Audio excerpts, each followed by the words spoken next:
right at the beginning, it was a conversation about making a queer South African film. We felt that this was something that was that we wanted to do, that nobody else was doing. But specifically, I think what was important to us was to bring together a story about same-sex desire within a traditional African context. And the reason for that is that there has been so much, well, there's an idea that's been popularized in the last few years, which is that homosexuality is un-African, that it somehow presents a threat to traditional African culture.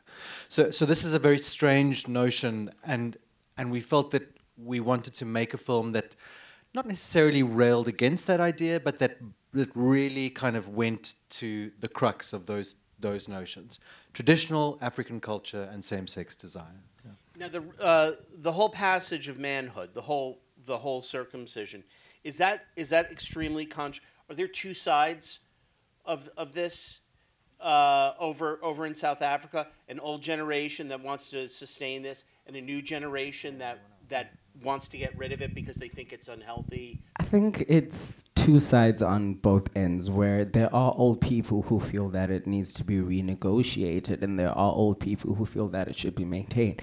At the same time, there's a group of young people who feel that it is a very integral part of their journey towards manhood and their journey towards, finding their place within Xhosa culture. But at the same time, there are people like myself who feel that our place within a ritual such as this needs to be properly defined, and we can't just be inserted into it in the generic way.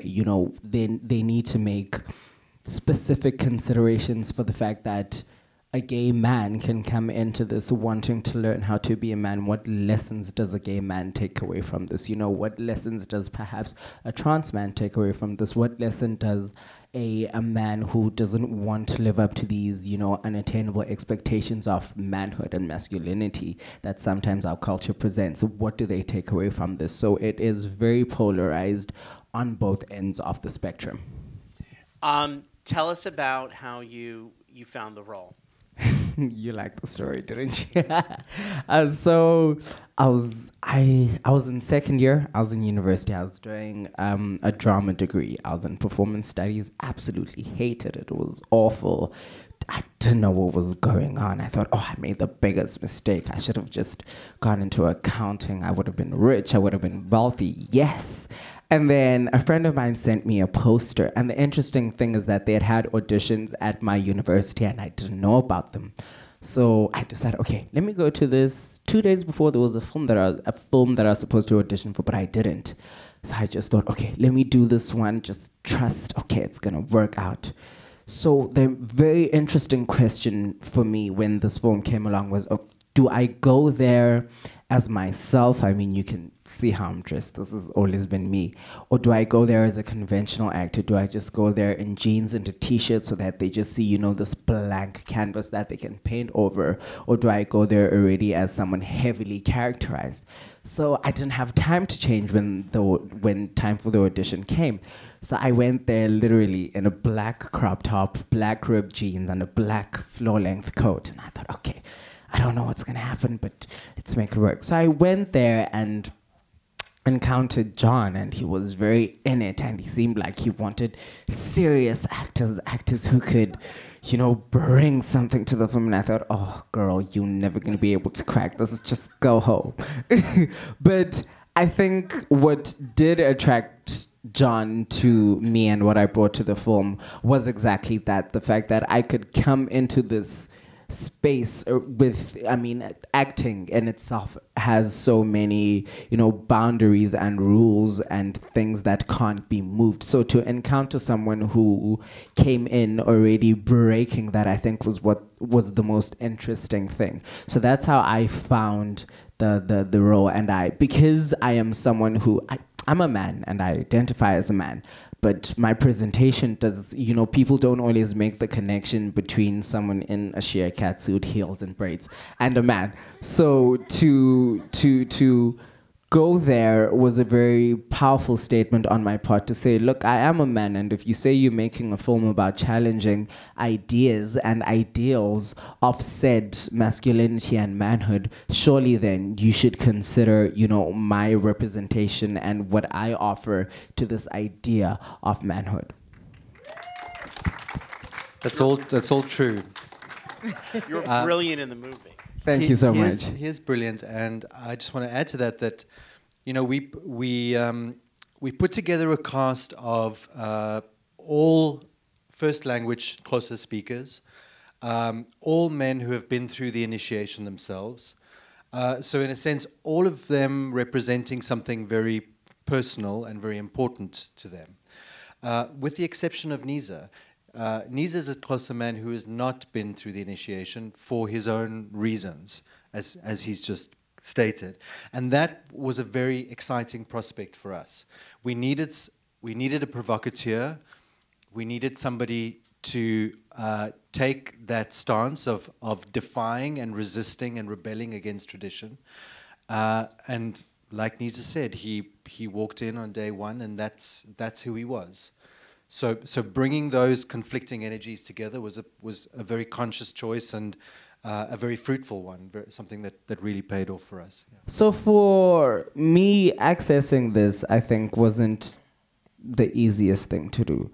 Because within my culture, not going through the ritual is not simply a fact, right? There's a lot that comes with not going through the ritual. So if you haven't gone through it, you aren't seen as a human worthy of respect. You know, even the names and monikers that are given to you, called a dog, you called a boy, you called all these different things that show you that you haven't gone through this process and you should aspire to it. So I think for me coming into it, I wanted to take full ownership of that, taking full ownership of the fact that I don't satisfy this criteria, right? I don't live up to these expectations.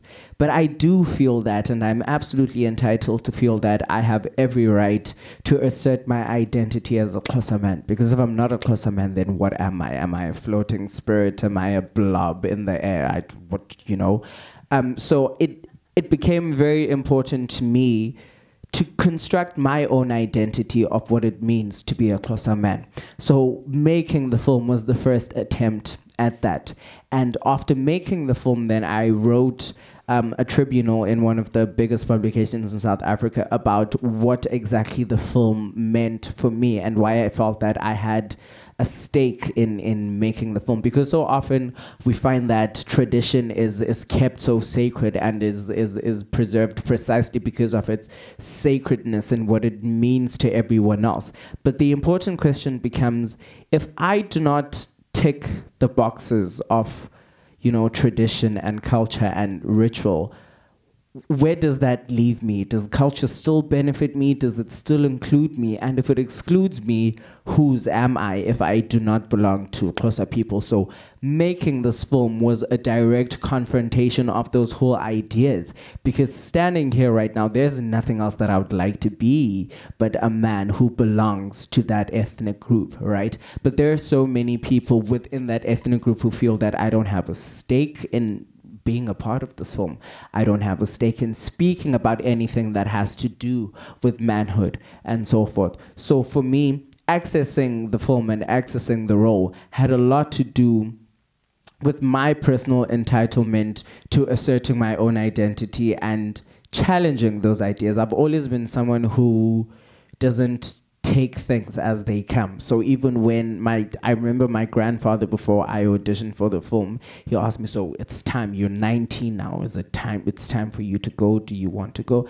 And I told him, I have questions about it. I don't completely understand what goes on there, and I don't completely understand what it would bring to my life. And he left me and said, okay. And I'm fortunate to have been born into a family like that allowed me to have that kind of, negotiation with the ritual.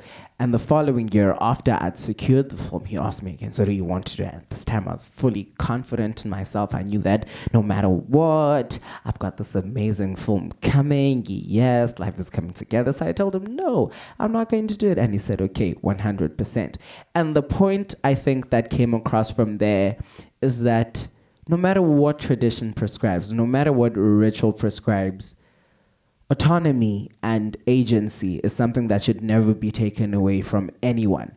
And my kind of being ushered into manhood should not be devalued simply because I did not tick the box of what tradition prescribes, right? So my experiences of making me a man and making me an adult and making me a responsible, self-reliant, enduring human being should also be considered as valid. And I think a lot of my accessing of the film and accessing, the challenges that the film presented came from the fact that at some point I felt severely entitled to my identity as a Xhosa man, regardless of what patriarchs and traditionalists and, conservatives say.